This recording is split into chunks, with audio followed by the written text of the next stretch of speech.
You ever come home to a place you thought you knew, only to find it chained shut?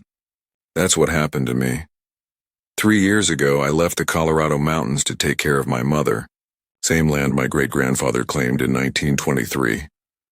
320 acres of pine, rock, and family history. When she passed, I came back, ready to breathe again, ready to rebuild, but the road I grew up driving was gone. Steel chains across the entrance. A glossy sign that read private community, no trespassing. For a minute I thought I had the wrong valley. Then I saw them. 8 glass mansions gleaming where wildflowers used to bloom. Perfect lawns, designer mailboxes, the smell of fertilizer instead of pine. And right there, stepping out of a spotless white SUV, was the woman who claimed to run it all. Clipboard, sunglasses. That look people get when they already decided who you are. Sir, this is private property now. Private property. She said it like my family's 100 years didn't matter, like my name had been erased from my own mountain.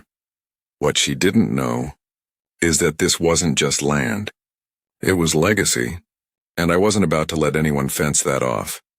This is the story of how one HOA tried to chain me out, and how the fight that started on a mountain road turned into the biggest reckoning of their lives.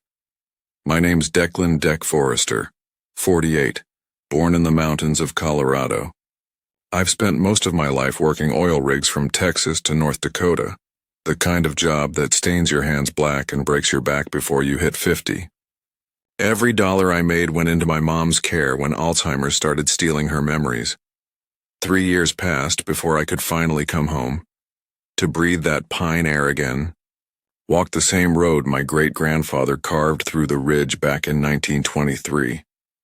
But when I turned that last bend, what I saw didn't feel like home anymore. My driveway was locked shut with steel chains, and a shiny new sign read private community, no trespassing.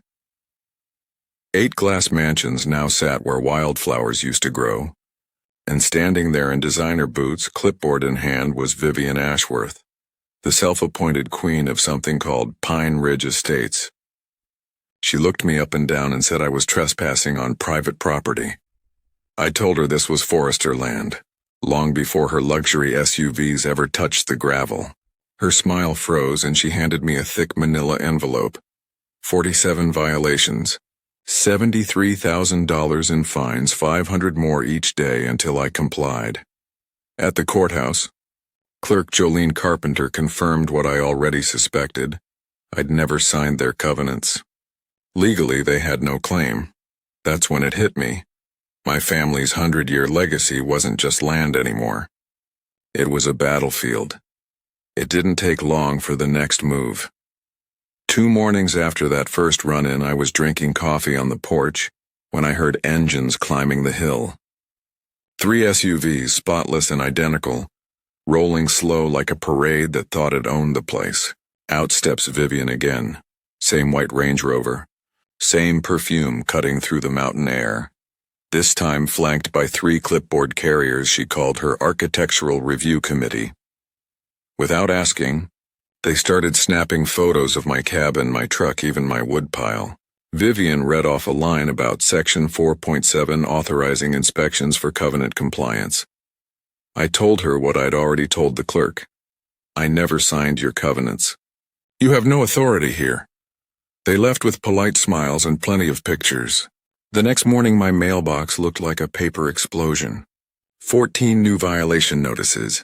Improper vehicle storage, muddy, meaning my truck in my own driveway. Non-compliant outbuildings when referring to a root cellar built before her parents were born. And my favorite, unapproved landscaping. Translation, wildflowers. While sorting the papers, something caught my eye. The photos attached to each notice. Their metadata showed timestamps from 3 days before their so-called inspection. That night, I drove into town and bought 6 trail cameras. Motion-activated, night vision, audio-capable. Within 48 hours, they paid for themselves. Caught in the glow of dawn, Vivian and 2 committee members crept around my property again, whispering about stacking violations and even fabricating environmental concerns. They didn't know it yet, but every word, every step, every picture was now evidence. 3 days later, the mountain went quiet. Then the phone rang. "Deck, this is Earl Dawkins from County Health. Gotta report your septic system's leaking contaminants into the groundwater. Gotta send a team up." I almost laughed. They were actually going through with it. But I told him to come on up. Bring whoever he needed. I wanted everything documented, official, and transparent. By noon, my driveway looked like a government convoy. County Health, building inspection, environmental compliance. Even a news van with its satellite dish spinning for a live segment. Vivian was there too, playing the concerned citizen card. She stood beside the reporter, pretending she didn't know me, rehearsing her lines about public safety.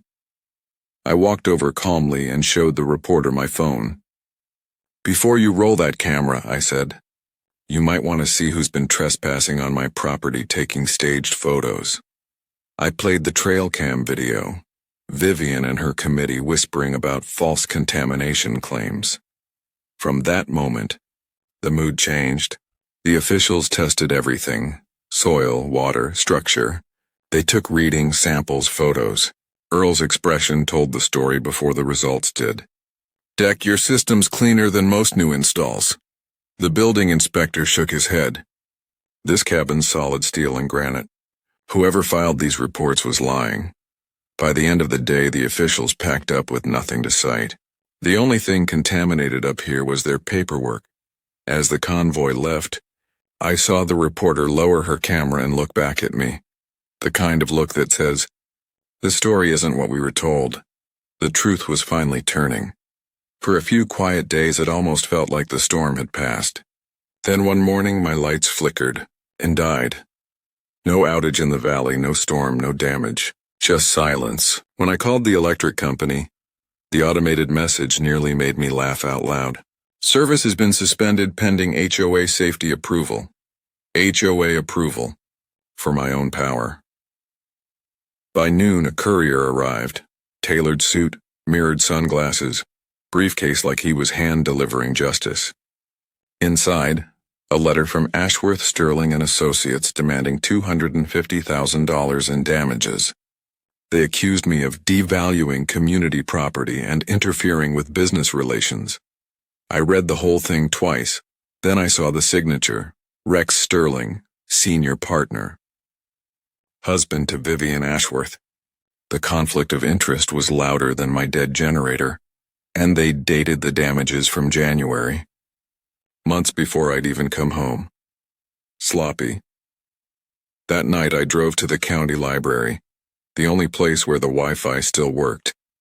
I started digging.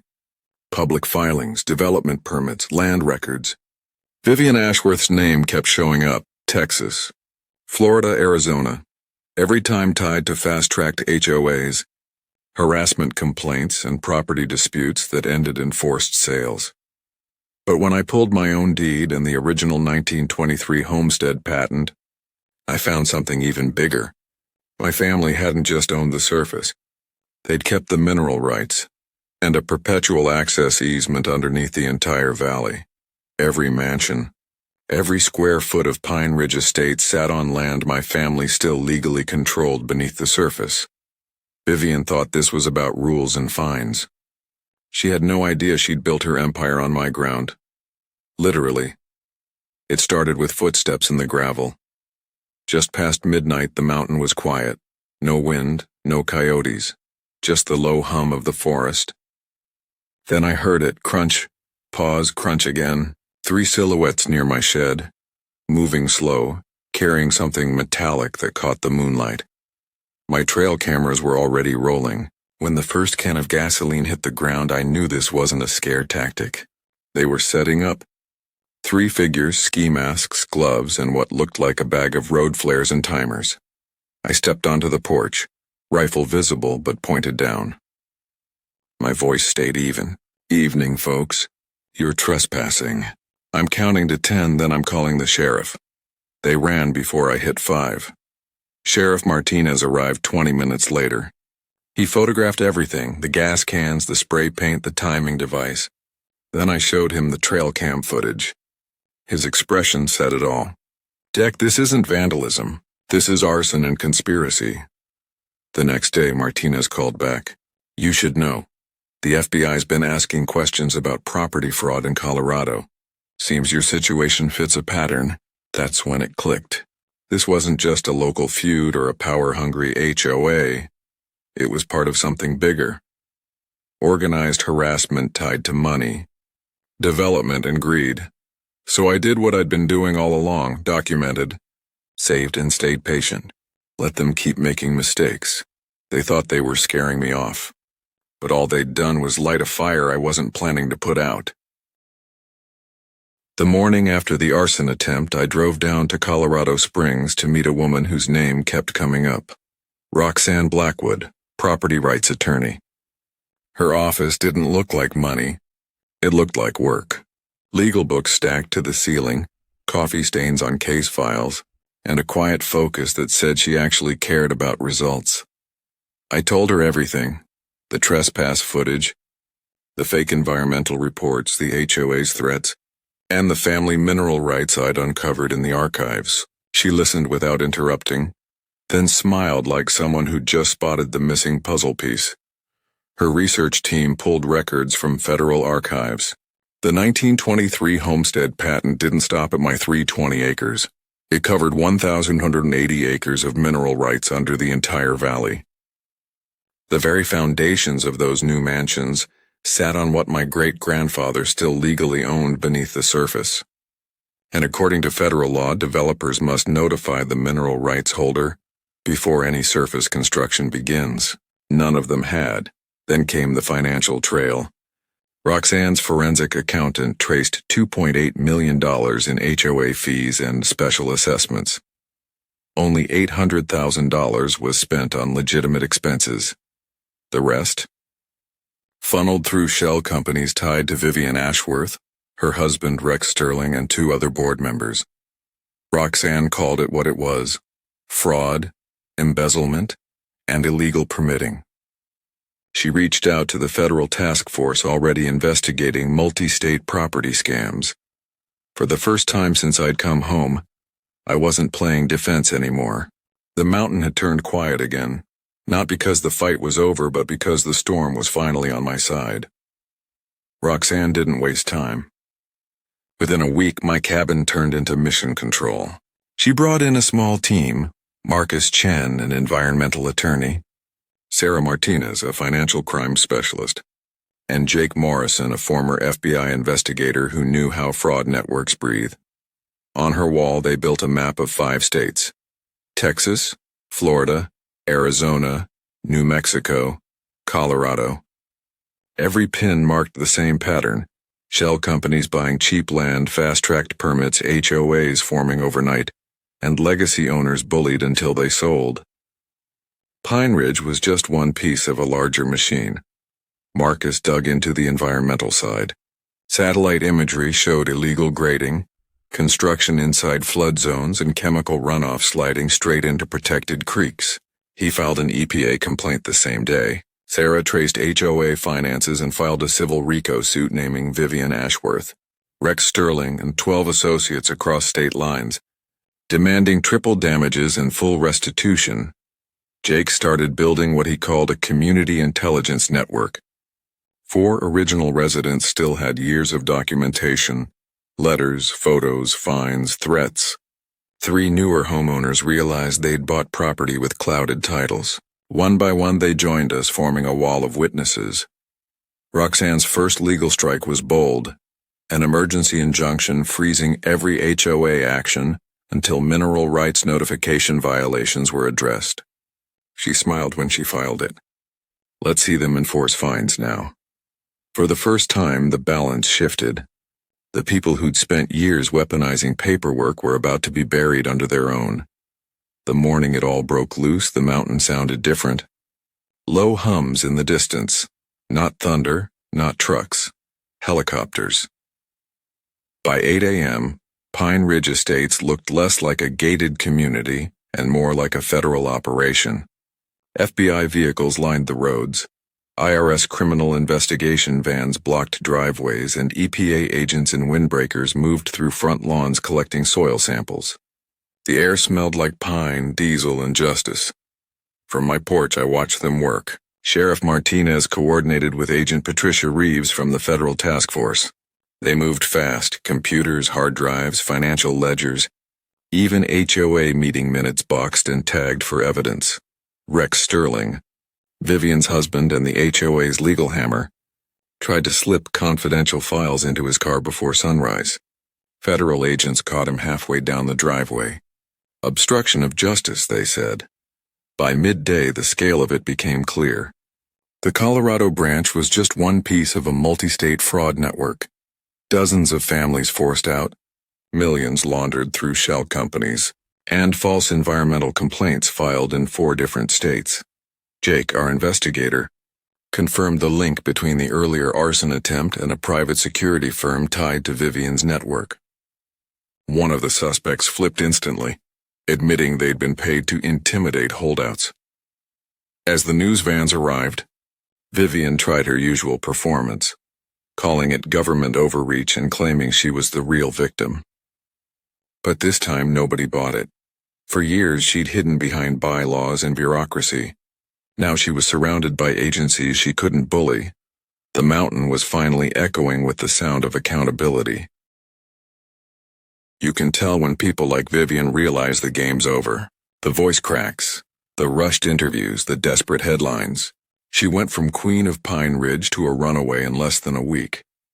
It started with a press conference, her standing behind microphones, claiming persecution, waving legal papers like flags. "This is political," she said, "an attack on entrepreneurship." The next morning, federal agents arrested her at Denver International Airport, minutes before boarding a private jet. In her luggage, 2 suitcases stuffed with cash, gold coins, and bearer bonds worth nearly $3 million. The charges multiplied overnight: money laundering, tax evasion, obstruction, attempted flight from prosecution, and illegal export of currency. Then came the bigger discovery. Her hired security contractors in Arizona were tied to illegal weapons trafficking. The FBI raids there uncovered enough evidence to connect her HOA scheme to a wider criminal enterprise across multiple states. Her husband, Rex Sterling, flipped first, trading testimony for reduced time. County Commissioner Wade Thornberry followed, admitting to fast-tracked permits and bribes. When sentencing day came, the courtroom was packed. 43 victims from 6 states filled the benches. Judge Patricia Williams read the charges one by one: racketeering, fraud, witness intimidation, and misuse of federal programs. 25 years in federal prison. 10 years supervised release. $69 million in restitution. Vivian's smile vanished for the last time. As marshals let her out, she shouted something about revenge. But nobody was listening. The same mountain she once tried to claim now had the final word: silence. When the headlines faded and the sirens stopped echoing off the ridge, the mountain finally exhaled. For the first time in years, Pine Ridge was quiet, not because people were afraid, but because they could breathe again. The seized assets funded everything that greed had broken. Families who'd lost their homes were repaid in full. Elderly residents got their life savings back. The mansions Vivian built on deception were sold, and the money went toward rebuilding the valley the right way. Transparently, fairly, and without fear. The EPA oversaw cleanup of contaminated runoff. Creeks cleared, fish returned, and wildflowers, the same ones that once earned me a fine, bloomed again on their own. The community voted to dissolve the old HOA, replacing it with a voluntary cooperative run by neighbors, not bullies. Part of the recovered funds created the Pine Ridge Community Foundation, scholarships for environmental students, wildlife restoration, and a veterans retreat on my land, where people come to learn self-reliance and quiet living. Media called it the Forester case, the first major HOA takedown that sparked national reform. Lawmakers introduced what they called the Forester Act, requiring mineral rights notification and public accounting of HOA finances nationwide. Vivian's name faded from the news. Mine stayed. Not because I wanted it to, but because people kept asking how to fight back the right way. I tell them what I learned here. Document everything. Know your rights. And when they build walls on your land, don't break them. Outlast them, because truth like a mountain doesn't move.